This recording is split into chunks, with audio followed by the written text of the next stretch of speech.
Charles Dickens spent his entire life running. From the blacking factory he was ashamed of. From the marriage he had outgrown. From the version of himself the public believed in. From the darkness he kept feeding into his fiction, hoping it would stay there. On June 8, 1870, he stopped running. He didn't choose to. He simply ran out of road. He had been at Gad's Hill Place, his country home in Kent, for several weeks. By the standards of his usual life, it was almost quiet. The reading tours were finished. His doctor had made clear that another tour would kill him, and for once Dickens had listened. Even though finally listening had taken until there was almost nothing left to save.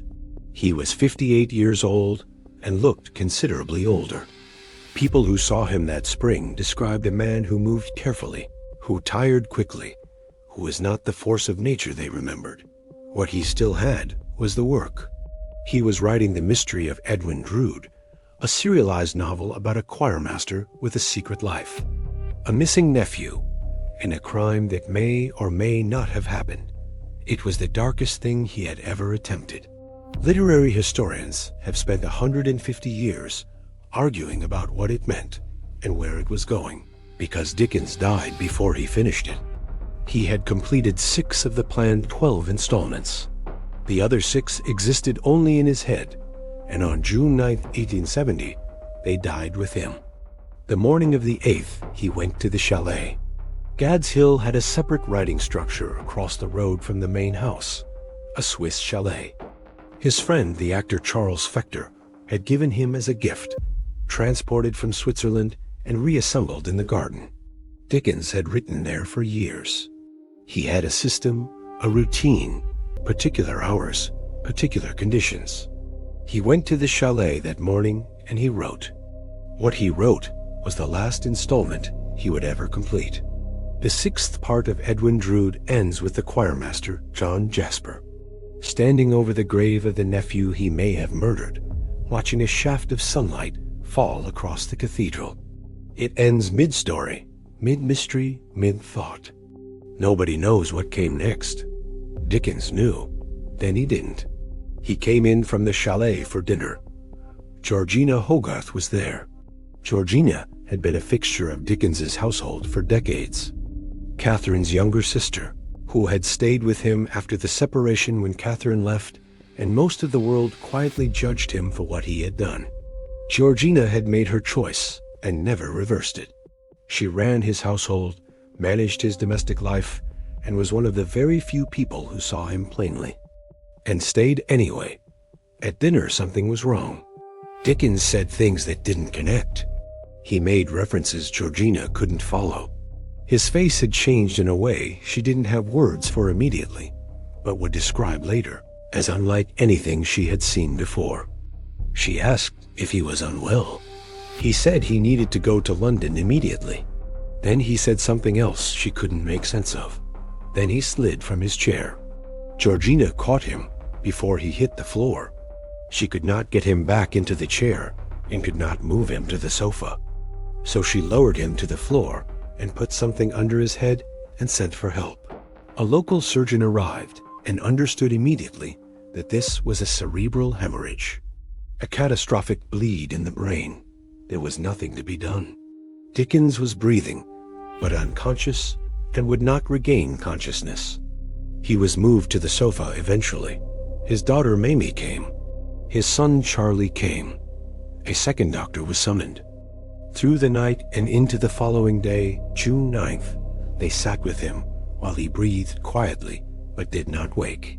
At 10 minutes past 6 in the evening on June 9th, 1870, Charles Dickens died without having spoken another word. He had left instructions about his death. He had been specific and he had been emphatic. He wanted no public announcement beyond a brief notice. He wanted no public mourning. He wanted no elaborate ceremony. He wanted to be buried locally, quietly, among ordinary people, in a grave that bore only his name and the dates and nothing else. He had written this down. He had made his wishes clear. Within days of his death, those wishes were being quietly dismantled. the Dean of Westminster Abbey, proposed interment in Poets' Corner.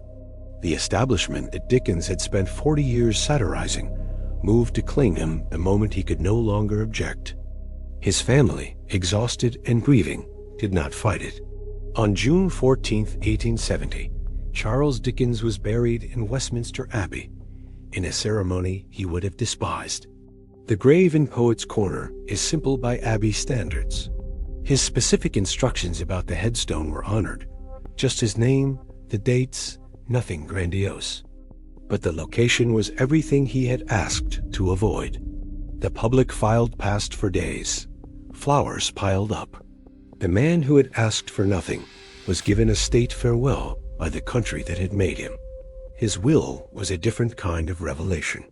He left his estate in careful order, and his intentions were not entirely subtle. Ellen Ternan, the woman he had kept secret for 13 years, received £1,000. It was a significant sum. It was listed without explanation in the will, her name beside the amount, plain as anything. Finally public in a document that could not be recalled or revised. Catherine Dickens, his wife of 22 years and the mother of his 10 children, received £800 annually for life. It was adequate. It was not generous. The children were distributed through the estate in various arrangements. Several of them struggled for the rest of their lives, suggesting the great chronicler of poverty had not entirely solved its problems in his own household. The Edwin Drood question never went away.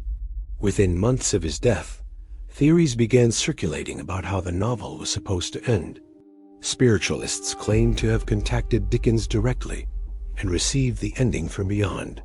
One American medium produced a full completion of a novel allegedly dictated by Dickens's ghost, which was published and taken seriously. It was not the last attempt.